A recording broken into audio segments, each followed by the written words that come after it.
আল্লাহ নবীর জামানাতে একজন সাহাবী দোকানদার ছিলেন, দোকানদারি করত। খাজুর ছিল গ্রামে, দোকানে খাজুর, দোকানে সয়দা আছে। গ্রামের একটা মহিলা দোকানে সওদা কিনতে গেছে, যেমন আমাদের এলাকাতে যাই না, মা খালা বহিন দাদি নানি সাবুন কিনতে যায়, সারাপ কিনতে যায়, দরকার হিসেবে যায়। এবার আল্লাহ নবীর জামানাতে সেই মহিলা দোকান গেছে সওদা কেনার জন্য। এবার সেই সাহাবী কেমন যে লেগেছে তাকে, সেই মেয়ে ছেলেটাকে ধরে চুমা দিয়ে দিয়েছে। শুধু চুমা দিয়েছে, গতরে গত টাচ হয়েছে, যেরকম সহবাস হয়নি, শুধু চুমা হয়ে গেছে।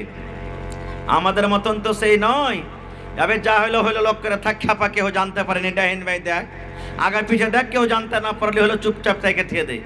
কিন্তু একজন সাহাবী, সুবহানাল্লাহ, যার আল্লাহর ডর, ভিতরে আল্লাহর ভয়, সেই সাহাবী তো চুমা খেয়ে নিলেন, কিন্তু ভিতরে জাহান্নামের ডর, আল্লাহর ডর ঢুকে গেল। এবার সেই সাহাবী দৌড়াতে দৌড়াতে দৌড়াতে আল্লাহর নবীর দরবারে চলে গেলেন। আল্লাহর নবীর দরবারে যাওয়ার পর বলছেন, হালাক তো ইয়া রাসূলুল্লাহ, আল্লাহর নবী গো, আমি আপনার সাহাবী হালাক হয়ে গেলাম, বরবাদ হয়ে গেলাম, আমি ধ্বংস হয়ে গেলাম। আল্লাহ নবী গো, আমার জীবন হালাক হয়ে গেল, আমার জীবন বরবাদ হয়ে গেল। হালাক তো ইয়া রাসূলুল্লাহি, আল্লাহ রাসূল, আমি হালাক হয়ে গেলাম, বরবাদ হয়ে গেলাম। সেই সাহাবী ডাইরেক্ট নবীকে বলছে, নবীজি, আমি হালাক বরবাদ হয়ে গেলাম, আপনি শরীয়তের বিধান আমার উপরে লাগু করেন। ইতিমধ্যে আজান হয়ে গেল, জোহরের আজান হয়ে গেল। এবার জোহরের আজান হয়ে গেল, এবার নবীজির সাথে সেই সাহাবী নামাজ পড়লেন। জামাতে নামাজ পড়ার পর এইবারে সেই সাহাবী আবার দাঁড় হয়ে বলছেন, আল্লাহর নবী গো, আমি হালাক হয়ে গেছি, বরবাদ হয়েছে গো নবীজি, আপনি আমার পরে শরীয়ত লাগু করেন, আপনি আমাকে রজম করেন, আপনি আমাকে পাথর দিয়ে মেরে মেরে আপনি দুনিয়া থেকে আমাকে বিদায় করে দেন গো নবীজি, আমার দ্বারাতে ভুল হয়েছে, আমি জিনা করেছি, আমি ব্যভিচার করেছি, আপনি আমাকে রজম করে দেন। যখন এই কথাটা পর আল্লাহ রাব্বুল আলামিন জিবরাইল ফেরেশতাকে ডাকতে বললেন, ও আমার ফেরেশতা জিবরাইল, শোনো রে, আমার নবীকে তার একজন সাহাবী ভুলের কারণে প্রশ্ন করেছে, আমার নবীর কাছে কোনো উত্তর নাই। যাও রে জিবরিল, যাও তাড়াতাড়ি করে কোরআন মাজিদের অমুক আয়াত নিয়ে আমার নবীর কাছে তুমি চলে যাও। এবার সঙ্গে সঙ্গে জিবরিল আমিন নবীর কানে কানে ওহী করে দিলেন। যখন কানে কানে ওহী করে দেওয়া হলো, এবারে নবী বলছেন, আইনা সায়েল, ও সায়েল, তুমি কোথায় আছো গো? যে বলেছো আপনি আমাকে পাক করে দেন, আমি হালাক হয়েছি, বরবাদ হয়েছি। ও বাবা সায়েল, বলো তো তোমার দ্বারাতে কি গুনাহ হয়েছে, তুমি কোন ভুল করেছো, তোমার দ্বারাতে গুনাহ কি হয়েছে, তুমি দয়া করে বলে দাও। এবারে সে সায়েল বলছেন, আল্লাহর নবী গো, আমার দ্বারাতে এতখানি ভুল হয়েছে নবী গো, আমি একটা ওয়াপার বেটি ছেলেকে ধরে, আমি একটা ওয়াপার মহিলাকে ধরে, আমি একটা ওয়াপার নারীকে ধরে চুমা খেয়েছি গো নবীজি, আমি চুমা দিয়েছি, তার গালে চুমা দিয়েছি, আমার দ্বারাতে এটা ভুল হয়েছে, আমার দ্বারাতে এটা পাপ হয়েছে। আল্লাহ রাসূল বললেন, বাবারে, তুমি শুধু চুমা খেয়েছো, তোমার দ্বারাতে জেনা ব্যভিচার হয়নি। বলছেন, না নবী গো, আমার দ্বারাতে সহবাসের কাজ হয়নি, যেটা স্বামী স্ত্রীর মিলন হয় সেটা হয়নি, শুধু তাকে চুমা খেয়েছি। আল্লাহ রাসূল তখন বললেন, সাহাবী রে, তুমি কি আমাদের সাথে জামাতে নামাজ পড়োনি? এই যে আমরা জামাতে জোহরের নামাজ পড়লাম, এই জোহরের নামাজ কি তুমি আদায় করনি? সেই সাহাবী বললেন, নবীজি, হ্যাঁ, আপনার সাথে আমি জামাতে নামাজ পড়লাম। এইবারে নবী বললেন, সাহাবী রে, আল্লাহ রাব্বুল আলামিন কোরআন মাজিদ নাজিল করে দিলেন। আল্লাহ কোরআনে বলেন, এ আমার সাহাবী, তুমি শুনে নাও, শুধু এই সাহাবীর জন্যই কোরআন আয়াত নয়, কিয়ামত পর্যন্ত যত আল্লাহর নবীর উম্মত হবেন সমস্ত মানুষের জন্য এটা আয়াত, এটা হুকুম। আল্লাহ রাব্বুল আলামিন নবীকে বললেন, নবী তুমি বলে দাও, ওয়া আকিমিস সালাতা তারাফাইন নাহারি ওয়া যুলাফাম মিনাল লাইল, আয় আমার নবী তুমি বলে দাও, ওয়া আকিমিস সালাত, নামাজ তুমি কায়েম করো, নামাজ তুমি কায়েম করো, তারাফাইন নাহার, দিনের দুই কিনারাতে ওয়া যুলফাম মিনাল লাইল, মানে রাতের কিছু অংশ দেয়। 5 ওয়াক্তের তুমি সোজা কথা নামাজ আদায় করো, কেননা 5 ওয়াক্ত তুমি যদি নামাজ আদায় করো, ইন্নাল হাসানাত, নিশ্চয় নেকি যুহিবিনা সাইয়াত, নেকি করতে গেলে তোমার আপনি আপ তোমার গুনাহ শেষ হয়ে যাবে, নেকি করতে গেলে তোমার পাপ দূরে হয়ে যাবে, নেকি করতে গেলে তোমার গুনাহ মুছে যাবে। এই জন্য সাহাবীরে যাও যাও যাও তুমি নেকি করো, নামাজ পড়ো। এই নামাজ তুমি বাদ দিও না। নামাজ পড়ার কারণে একটা মেয়ে ছেলেকে ধরে তুমি চুমা দিয়েছো, আল্লাহ রাব্বুল আলামিন নামাজের কারণে তোমার গুনাহকে আল্লাহ মাফ করে দিবেন। নারে তাকবীর। কিন্তু সুবহানাল্লাহ, এটা মনে করিয়েন না যারে হোসেন মাওলানা আওয়াজ করে গেছে যে বেটি ছেলেকে যদি ধরে চুমা দিয়ে দিই আর নামাজ পড়ি তো মাফ হয়ে যাবে। মুনসাহির একবারে রাস্তাতে দাঁড় হয়ে যাবে আর বেটি ছেলেকে ধরে ধরে চুমা চাটে করবো, পাপ হয়ে যাবে। জেনে শুনে যদি এরকম হয়ে গেল গুনাহ মানুষের দ্বারাতে, তাহলে এই সমস্ত আমলে আল্লাহ মাফ করবেন। আর বারবার যদি গুনাহ করতে থাকেন, তাহলে আরও একটা হাদিস শোনেন। আল্লাহ রাসূল একদিন সাহাবায়ে কেরামকে নিয়ে হাঁটছেন, রাস্তা দিয়ে হাঁটতে আছেন, একটা বড় ময়দানে নবীজি পৌঁছে গেলেন। এবার সাহাবায়ে কেরামের দল আছে। আল্লাহ রাসূল বললেন, সাহাবীরে তোমরা এখানে দাঁড়াও, ও আমার সাহাবীর দল তোমরা দাঁড়াও। এবার সাহাবায়ে কেরাম দাঁড়িয়ে গেলেন। নবীজি আদেশ করে দিলেন, যাও, কেউ ডান দিকে চলে যাও, কেউ দক্ষিণ দিকে চলে যাও, কেউ পশ্চিম দিকে চলে যাও, কেউ পূর্ব দিকে তোমরা চলে যাও। আর যাওয়ার পর যা তোমরা কিছু পাবে তোমরা এক জায়গাতে জড়ো করে দাও। যে পাটখড়ি পাবে পাটখড়ি জমা করে দাও, যে পাথর পাবে পাথর জমা করে দাও, যে কয়লা পাবে কয়লা জমা করে দাও, যে লকড়ি পাবে লকড়ি জমা করে দাও। যার সামনে যেটা আসবে রে সাহাবী তোমরা চলে যাও, আর যাওয়ার পর যা কিছু পাবে তোমরা এক জায়গাতে তোমরা নিয়ে এসে জড়ো করে দাও। এবার সাহাবে কেরাম চলে গেলেন ময়দানে মাঠে। কেউ পাথর লেসে জমা করে দিলেন, কেউ কয়লা লেসে জমা করে দিলেন, কেউ পাটখড়ি লেসে জমা করে দিলেন, কেউ ইট লেসে জমা করে দিলেন। জমা করতে করতে করতে করতে সুবহানাল্লাহ, যেমন এই দেখবেন মাকড় ঢের হয়, ধানের ঢেরি হয়, এই মতো একটা খুব বড় ধরনের ঢেরি হয়ে গেল। এবার সাহাবায়ে কেরাম বলছেন, ইয়া রাসূলুল্লাহ, আল্লাহ নবী গো, কেন আপনি এগুলো আমাদেরকে জমা করার আদেশ করলেন? আল্লাহ রাসূল বললেন, সাহাবীরে একটা একটা একটা একটা করে যেখানে সেখানে সামানগুলা পড়েছিল তোমরা দেখতে পাওনি, যার কোনো দাম ছিল না, যার কোনো মূল্য ছিল না, তোমাদের চোখে আসছিল না। কিন্তু সাহাবীরে শোনো, সমস্ত জিনিসকে তোমরা একটা একটা করে জোগাড় করে এক জায়গাতে যখন তোমরা জমা করে দিয়েছো, এবার বলো একটা ঢেরি লাগে কি লাগে না? একটা বড় ধরনের ঢেরি হয় কি হয় না? সাহাবীরা বললেন, জি আল্লাহ রাসূল, এখন ঢেরি দেখতে পাই।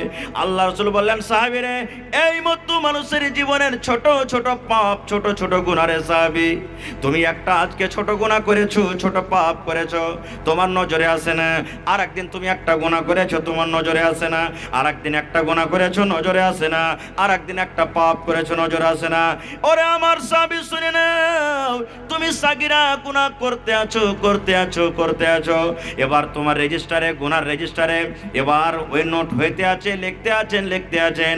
এই করে করতে করতে করতে তওবা যদি না করো, তুমি বিনা তওবাতে মরে যাও, এই সমস্ত সাগিরা গুনাহগুলো একদিন তোমার গুনার ঢেরে হয়ে যাবে। আর তওবা যদি না করো, এই গুনার কারণে রব্বুল আলামিন তোমাকে জাহান্নামের আগুনে ফেলে দিবেন। এই জন্য ছোট গুনাহকেও গুনাহ মনে করতে হবে না কো। হায় রে আফসোস, আজকে আমরা গুনার পর গুনাহ করে যাই, কিন্তু আজকে আমরা তওবা করব কিভাবে আমরা মুসলমান জানি না, বা তওবা আমরা করার ইচ্ছা হয় না। আপনারা বলবেন, হাজী মাওলানা ঠিক আছে গুনাহ করলাম, এবার গুনাহ করার পর আল্লাহ তাবারক ওয়া তাআলার দরবারে যদি আমরা তওবা করি, তা আল্লাহ কি আমাদের গুনাহ মাফ করবেন?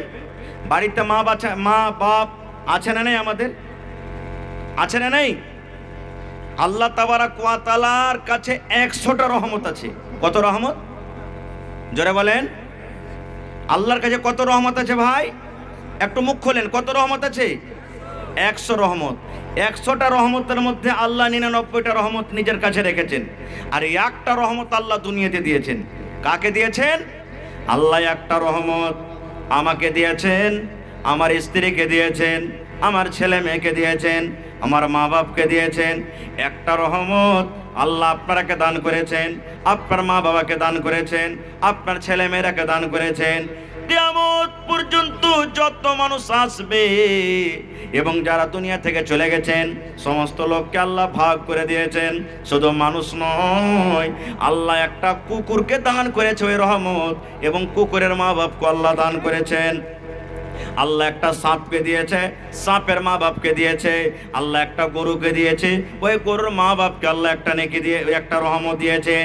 এই করতে করতে সুবহানাল্লাহ, আল্লাহর জমিনে যত আল্লাহর মাখলুক রয়েছেন সমস্ত মাখলুককে আল্লাহ তাবারাক ওয়া তাআলা একটা নেকি ভাগ করে দিয়েছেন। তবে বলেন, গোটা পৃথিবীর মাখলুককে যদি আল্লাহ একটা রহমত আল্লাহ দিয়ে থাকেন, কতখানি করে আমরা ভাগ পাই? এই মহব্বত ভালোবাসার কারণে আজকে আপনি আমাকে ডেকেছেন, আরে হোসেন মাওলানাকে ডাক। এই যে আমাকে ডেকেছেন আমার সাথে মহব্বত আছে, ভালোবাসে বলে আজকে আপনি ডেকেছেন আবুল কাসিম বিজলিকে, আজকে ডেকেছেন হযরত আলীকে। ডাক রে ডাক, এটা ভালোবাসার কারণ। আজকে ভালোবাসার কারণে মা বেটার সাথে ভালোবাসে, বেটা বাপকে ভালোবাসে, বাপ বেটাকে ভালোবাসে, স্বামী স্ত্রীর মহব্বত ভালোবাসা হয়। একটা কুকুর নিজের বাচ্চাকে ভালোবাসে। দেখবেন যখন মুরগির বাচ্চা হয়, বাচ্চাগুলা যখন ছোট থাকে, আপনি মুরগির পাঞ্জরতে যখন যাবে আপনাকে ছো মারবে, মারে কি মারে না? ছো মারার কারণ হলো মুরগি নিজের বাচ্চাকে ভালোবাসে। মুরগি মনে মনে এটাই বলে, আল্লাহরে মনে হয় আমার বাচ্চাকে ধরে নিয়ে চলে যাবে, এই জন্য নিজের বাচ্চার সাথে মহব্বত ভালোবাসা এত। বাচ্চাকে বাঁচাবো বলে মুরগি যে পাঞ্জর দিয়ে হেঁটে যায় তাকে লচিয়ে যায়। এই মতো অনেক প্রকারের মহব্বত ভালোবাসা আছে। এই মুসলমান, মা বাড়িতে আছেন, বাপ বাড়িতে আছেন, এবার আমার পরে আমার মা নারাজ হয়ে গেছেন, আপনার পরে আপনার মা নারাজ হয়েছে, আপনি মুনসাই বাজারে চলে গেলেন, এক পাম রসগোল্লা বাড়িতে আনলেন, মার কাছে বসে গেলেন, মা গে এই রসগোল্লা তোর জন্য এনেছে গে মা, তুই খেলে। মা আপনার পরে এত নারাজ হয়ে আছে, মা আপনার পরে এত রেগে আছে, মা আপনার রসগোল্লাকে ধরে পান্নিটা ধরে পাক মেরে দিলে, খাবো না রে তোর রসগোল্লা, খাবো না, তোর মতন বেটাকে আমি দেখবো না, তোর মতো ছেলের দিকে আমি তাকাবো না। মা এত নারাজ হয়ে আছে।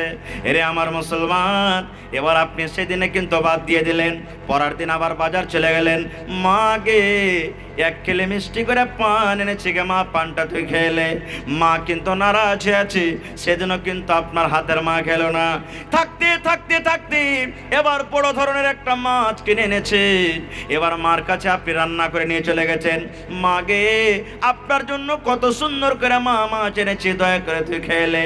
ওরে মুসলমান, এবারও সেই দিনে কিন্তু আপনার মা মাছ খেলো না, কারণ আপনার পরে নারাজ হয়ে আছে।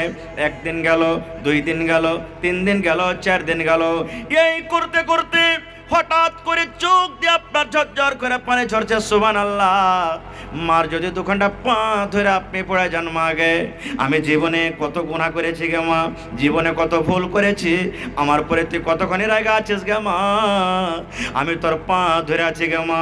মা গে আমার জন্য তুই কত কষ্ট করেছিলি গে মা, আমার জন্য কত কষ্ট হয়েছিল মা, আমি তোর হতভাগা সন্তান, যতক্ষণ পর্যন্ত তুই আমাকে মাফ না করবে, তোর রাগ মাটি না হবে গে মা, অতক্ষণ পর্যন্ত আমি তোর পা ধরে ধরে থাকবো, অতক্ষণ পর্যন্ত তোর পা আমি ছাড়বো না।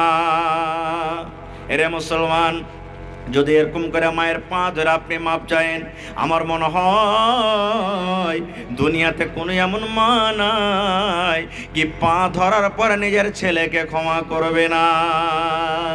হবে? মাপ করবে না? করবে না? হানা বলেন, করবে কি করবে না? মা করবে। মা আপনাকে জড়িয়ে ধরবে, মা নিজে কানতে লাগবে, আহারে ছাড় বেটা ছাড়, আর ভুল করে তোর ছেড়ে দে বেটা, যা করেছিস আমি তোকে অন্তর থেকে দিল থেকে মাফ করবো বেটা, তুই ছেড়ে দে। এবার মা মাফ করে দিবে আপনাকে। এবার আপনাকে বলি, মা কতটুকু রহমত পেয়েছে? একটা রহমত কি গোটায় পেয়েছে মা? আল্লাহ যে একটা রহমত দুনিয়াতে দিয়েছেন, একটা রহমত গোটায় মা পেয়েছে কি? পাইনি। একটা রহমতের একটুখানি পেয়েছে, সরিষার দানার থেকে কম। মানে একটা রহমত যত মানুষ, যত জীবজন্তু সবাইকে আল্লাহ একটু একটু করে দিয়েছে, ভাগ করে। এবার বলেন, একটুখানি রহমত পেয়ে মা যদি আমাকে আপনাকে যদি মাফ করতে পারেন, গুনহার বোঝা নিয়ে মসজিদে গিয়ে যদি 2 রাকাত নামাজ পড়ে আল্লাহর দরবারে যদি কান্দে কেটে দোয়া করে, আল্লাহ মাফ করবে না? করবে না? জোরে বলেন, আল্লাহ করবেন না? করবেন না? রে মুসলমান, জীবনে জেনা হয়েছে, জীবনে মদ পান করেছেন, আল্লাহর দরবারে রাত 12-1টাতে চলে যান, 2টা রাতে সমাতে চলে যান, ওযু করলেন, ওযু করার পর 2 রাকাত নামাজ পড়লেন। 2 রাকাত নামাজ পড়ার পর আল্লাহর দরবারে 2 হাত তুলে দেন। অন্তর থেকে যদি আল্লাহকে বলেন, রব্বুল আলামিন, জীবনে কত মদ পান করেছি, জীবনে কত জেনা করেছি, আল্লাহ তোমার দরবারে তওবা করছি মাবুদ, জীবনে আমি জেনে শুনে আর কোনোদিন গুনার কাজ করব না, আল্লাহ তুমি আমাকে মাফ করে দাও। আল্লাহ তোমার নাম গফফার, গফফার মানে বেশি বেশি করে মাফ করনে ওয়ালা। আমি পাপী গুনাহগার, আল্লাহ তুমি আমার মতো পাপী গুনাহগারকে আল্লাহ তুমি মাফ করে দাও। ওরে সুবহানাল্লাহ।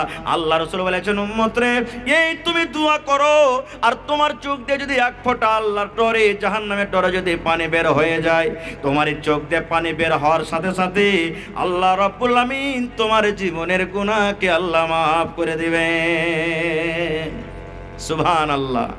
একটা হাদিস, বুখারী শরীফের হাদিস, আল্লাহর নবী বলেছেন, এক জামানাতে একটা লোক 99টা মানুষকে কেটেছিল। কত মানুষ? 99টা মানুষকে জবাই করেছিল, 99টা মানুষকে মার্ডার করেছে। বুখারী শরীফের হাদিস, 99টা মানুষকে। এবার কি যে ওর মনে হইলো, আল্লাহ রাব্বুল আলামিন তাকে হেদায়েত দান করবেন। দেখেন, একদিন তখন বলছেন রাইতে শুতে শুতে, আল্লাহ আমি 99টা মানুষকে কেটে ফেলেছি, আল্লাহ ওর মধ্যে কত নমাজি আছে, কত বেনমাজি আছে, কত ভালো লোক আছে, কত রকম লোক আছে, আল্লাহ আমি তো খুব বড় পাপ করেছি, গুনাহ করেছি, আল্লাহ জি আমি তওবা করব তোমার কাছে। কার কাছে যাব, কার কাছে যাব, কার কাছে যাব? এবার চলে গেলেন একটা মৌলভী সাহেবের কাছে। মৌলভী সাহেবের কাছে যা বলছেন যে, হাজি ভাই, আমি 99টা লোককে কেটেছি, আল্লাহর কাছে যদি আমি তওবা করি তা আল্লাহ আমার গুনাহকে মাফ করবে না? লোকটার কতখানি জানা ছিল না ছিল বলছেন না, এতটি লোককে তুমি মার্ডার করেছো, তোমার মতন মার্ডারকারী লোককে আল্লাহ মাফ করবে না, এত পাপ করেছো আল্লাহ তোমাকে মাফ করবে না। সুবহানাল্লাহ। যেমন কথাটা বলা, তালোয়ার তো তার হাতে ছিল, এক চোখ দিয়ে বলছে, যা এমনও মাফ করবে না, তমনও করবে না, 100টা পুড়িয়ে দিই তোকে দিয়ে। 100টা পুড়ে গেল। এবার ফের মনে করছেন, না এর থেকে বড় মৌলভী সাহেব যার কাছে যাবো, ওর কাছে যাবো। এবার যেতে যেতে যেতে যেতে যেতে চলেন আমরা মৌলানার কাছে চলে গেলেন। যাওয়া পর তখন বলছেন যে, হাজি ভাই, আমি 100টা লোককে মার্ডার করেছি, আল্লাহ কি আমার গুনাহ মাফ করবে না? এবার মাওলানা বলছেন, হ্যাঁ রে আল্লাহর বান্দা, আল্লাহ তোমার গুনাহ মাফ করে দিবে। 100টা লোককে তুমি মার্ডার করেছো, গুনাহ করেছো, আল্লাহ তোমার গুনাহ মাফ করে দিবেন, কিন্তু হ্যাঁ তোমার সাথে একটা শর্ত আছে, একটা কাজ তোমাকে আছে, জেনে শুনে কোনোদিন তোমাকে আর মার্ডার করতে হবে না। আল্লাহর দরবারে তোমাকে তওবা করতে হবে, আল্লাহর দরবারে তোমাকে কাঁদতে হবে। কেমন করে তুমি কাঁদবে? এবারে তুমি একটা কাজ করো, পূর্ণিয়ার বাজারে, লাইন বাজারে ধরেন একটা খুব নেককার মানুষ আছে, খুব একটা ভালো বাড়ি আছে, খুব একটা পরেজগার মানুষ আছে, তুমি ওই লোকটার কাছে চলে যাও, তার সাথে তুমি থাকবে, তার সাথে নামাজ পড়বে, ওদের কাছে থাকবে, আল্লাহর কাছে কাইন্দা কাইন্দা দোয়া করবে, আল্লাহ রাব্বুল আমিন তোমার গুনাহকে মাফ করে আল্লাহ জান্নাতি করে দিবেন। এটা গ্রামের নাম কি? মিরকাহি, মিরকাহা। এবার ধরেন উদাহরণ দিচ্ছি, মিরকাহার একটা লোক 100টা মার্ডার করে এবার যাবে কোথায়? লাইন বাজার, নাকি? এবার হাঁটতে লাগলো, হাঁটতে হাঁটতে হাঁটতে হাঁটতে এবারে ধরেন রানীপাত্রা পৌঁছে গেল। রানীপাত্রা বুঝেন তো, জানেন জায়গাটা, জানেন? রানীপাত্রা চলে গেল, মিরকাহা থেকে রানীপাত্রা পর্যন্ত পৌঁছে গেছে, লাইন বাজার কিন্তু এখনো পৌঁছেনি। এবার দেখেন মজার ঘটনা, কেসা কাহিনী নয়, বুখারী শরীফের হাদিস কিন্তু এটা, মাওলানারা বসে আছেন, জিজ্ঞাসা করবেন। এবার আল্লাহ তাবারাক ওয়া তাআলা যে ফেরেশতাকে জান কবজ করে আল্লাহ আদেশ করেছেন। কোন ফেরেশতা জান কবজ করে ভাই? জান কবজ করার দায়িত্ব কাকে দিয়েছেন আল্লাহ? আজরাইল মালাকুল মউতকে। আল্লাহ রাব্বুল আলামিন আজরাইল ফেরেশতাকে ডাক দিয়ে বলছেন, ও আমার ফেরেশতা মালাকুল মউত, মিরকাহা থেকে ওই আল্লাহ বলছেন আমার বান্দা লাইন বাজার যাবে, তওবা ইস্তিগফার করে ওখানে নামাজ পড়বে, তাসবিহ তাহলিল করবে, জিকির আজকার করবে, নিজের জীবনের গুনাহকে মাফ করার জন্য যায়। এরে মালাকুল মউত, আমি আল্লাহ রাব্বুল আলামিন আদেশ করি, যাও যাও যাও। এই লোকটা রানী পাত্রা বাজারে ঢুকে আছে, রানী পাত্রা বাজারে চকে পৌঁছে গেছে। এই লোকটার তুমি জান কবজ করে নাও, এই লোকটা যেন লাইন বাজার পৌঁছতে না পারে, এই লোকটার রো তুমি কবজ করে নাও। ওই লোকটা যেন লাইন বাজার পৌঁছতে না পারে, পূর্ণিয়ার বাজার ঢুকতে না পারে, তাড়াতাড়ি করে যাও যাও যাও, ওই লোকটার তুমি জান কবজ করে নাও, রোকে কবজ করে নাও। এবার মালাকুল মউত এলেন আল্লাহ রাব্বুল আলামিনের আদেশে। এবার রাস্তাতে কিন্তু ওই লোকটার মরণ হয়ে গেল, রাস্তাতে লোকটার জান কবজ হয়ে গেল। ওই লোকটা পূর্ণিয়ার মার্কেট, পূর্ণিয়ার বাজার কিন্তু পৌঁছতে পারলো না, রাস্তাতে মত। এবার দুই রকম ফেরেশতা হাজির, জান্নাতের ফেরেশতা হাজির হয়ে গেলেন, জাহান্নামের ফেরেশতা হাজির হয়ে গেলেন। জাহান্নামের ফেরেশতা টানছে, এই লোকটাকে জাহান্নামের ভিতরে নিয়ে যাব, জাহান্নামের আগুনে নিয়ে যাব, লোকটাকে শাস্তি দেব। এবার জান্নাতের ফেরেশতা এসে বলছেন না, একে জাহান্নামের ভিতরে যেতে দেব না, এই লোকটাকে জাহান্নামের আগুন আমি পড়তে দেব না, আমি এই লোকটাকে জান্নাতের ভিতরে নিয়ে যাব।